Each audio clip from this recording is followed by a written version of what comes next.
భారత్ మీదుగా పశ్చిమాసియాకు భారీ మొత్తంలో తరలిస్తున్న డ్రగ్స్ పట్టుకుంది narcotics control bureau. Jihadi drug అని పిలిచే క్యాప్చర్ గన్ ను స్వాధీనం చేసుకున్నారు అధికారులు.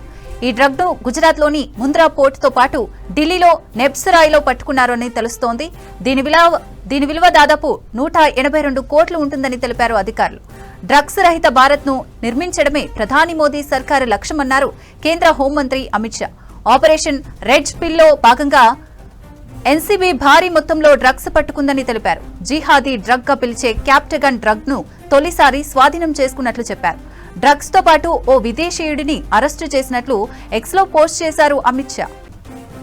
భారత్ మీదుగా పశ్చిమాసియాకు భారీ మొత్తంలో తరలిస్తున్న డ్రగ్స్ పట్టుకుంది narcotics control bureau. Jihadi drug అని పిలిచే క్యాప్చర్ గన్ ను స్వాధీనం చేసుకున్నారు అధికారులు. ఈ డ్రగ్ ను గుజరాత్ లోని ముంద్రా పోర్ట్ తో పాటు ఢిల్లీలో నెబ్సరాయిలో పట్టుకున్నట్లు తెలుస్తోంది. దీని విలువ దాదాపు 182 కోట్లు ఉంటుందని తెలిపారు అధికారులు. డ్రగ్స్ రహిత భారత్ ను నిర్మించడమే ప్రధాని మోదీ సర్కారు లక్ష్యమన్నారు కేంద్ర హోంమంత్రి అమిత్ షా. ఆపరేషన్ రేజ్ పిల్ లో భాగంగా ఎన్సీబీ భారీ మొత్తంలో డ్రగ్స్ పట్టుకుందని తెలిపారు. జిహాదీ డ్రగ్ గా పిలిచే క్యాప్చర్ గన్ డ్రగ్స్ ను తొలిసారి స్వాధీనం చేసుకున్నట్లు చెప్పారు. డ్రగ్స్ తో పాటు ఓ విదేశీయుడిని అరెస్ట్ చేసినట్లు ఎక్స్ లో పోస్ట్ చేశారు అమిత్ షా.